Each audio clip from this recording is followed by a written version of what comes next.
mengapa ada orang yang mengecewakan atau sering mengecewakan. Ini beda loh ya, beda.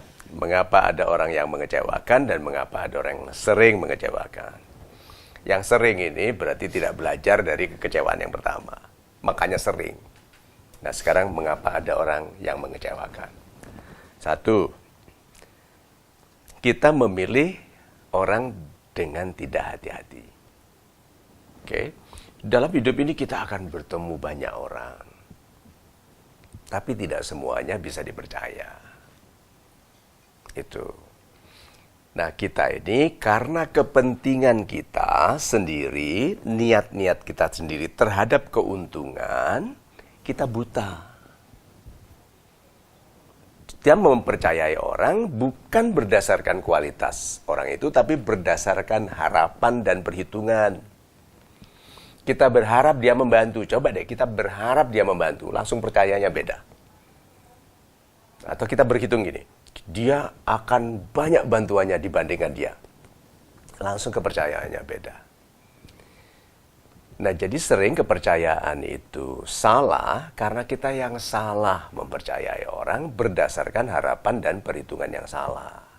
Itu sebabnya untuk menghindari kesalahan dalam hubungan dengan orang, harapan itu hanya harapan ke Tuhan.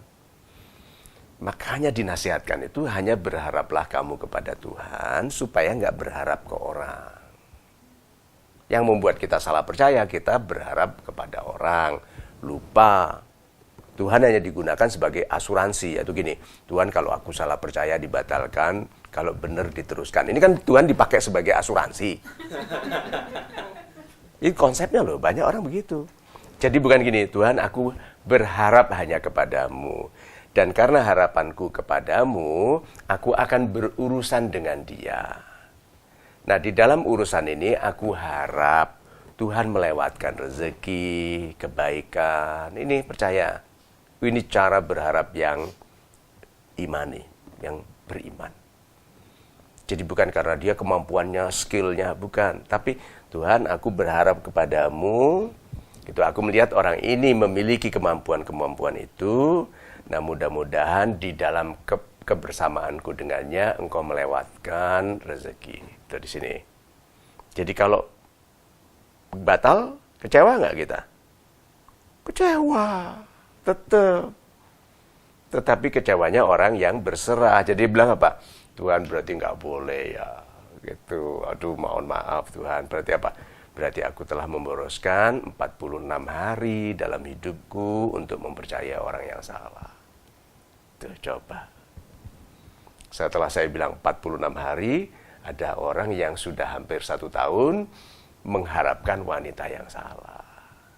Tuh. Berarti ada 1 tahun, matanya, hatinya, pikirannya dibutakan dari wanita baik.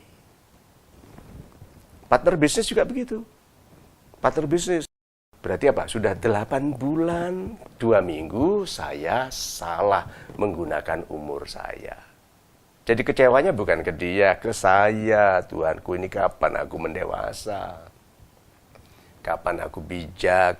Kok masih aku tetap gunakan waktuku, hidupku untuk berharap kepada orang yang salah, bukan berharap kepadamu, lalu bekerja seamanah mungkin. Kalau kita berharapnya ke Tuhan, bekerja seamanah mungkin, kalau kecewa tidak lama. Istilah move on itu cepat terjadi. Oke Tuhan, jadi kalau gitu aku mau move on, meninggalkan hubungan yang salah ini, dan memulai hubungan yang baru. Nah di dalam hubungan yang baru ini aku mohon. Coba lihat ya, saya kan belum teruskan. Bukan aku mohon rezeki, bukan. Aku mohon hindarkan aku dari mengulangi kesalahan yang sama. Menghapus sikap-sikapku yang menjadikan dulu hubunganku nggak baik. Kenapa? Belum tentu dia yang tidak baik loh. Mungkin aku yang tidak baik sehingga dia dan aku dipisahkan. Karena dia berhak bagi partner yang lebih baik dariku. Coba kalau begitu, bukan main ikhlasnya, bukan main sabarnya. Ya. Nah, jadi kalau kita kecewa dengan orang lain, anggap saja itu penyelamatan.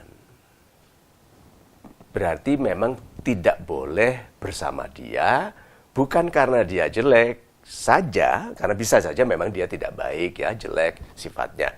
tapi juga karena dia tidak sesuai untuk saya yang belum memperbaiki diri.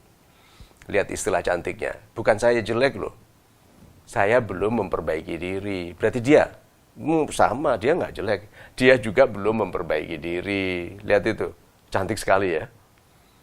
Nah, jadi kalau kita kecewa, kalau kecewa itu selalu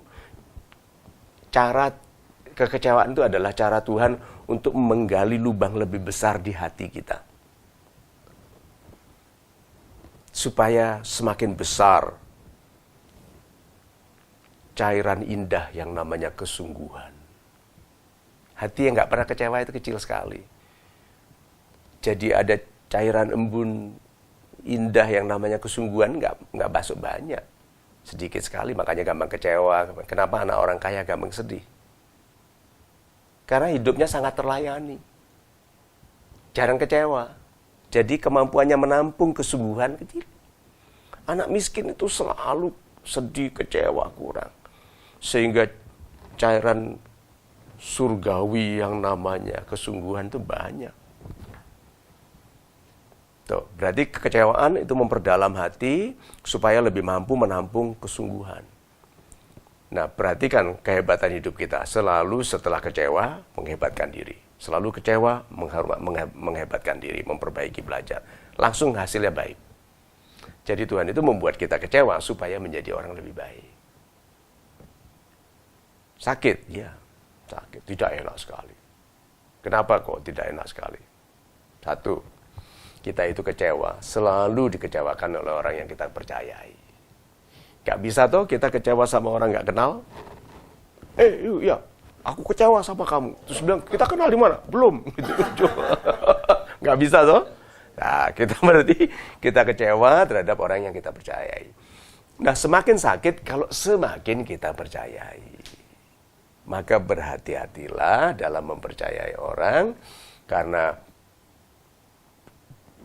biasanya kekecewaan yang paling besar itu terjadi karena kita salah mempercayai orang dengan kepercayaan yang sangat besar. Maka berhati-hatilah, tumbuhkanlah kepercayaan sesuai dengan logika penyelamatan diri. Contohnya segini, aku selamat nggak kalau ketipu?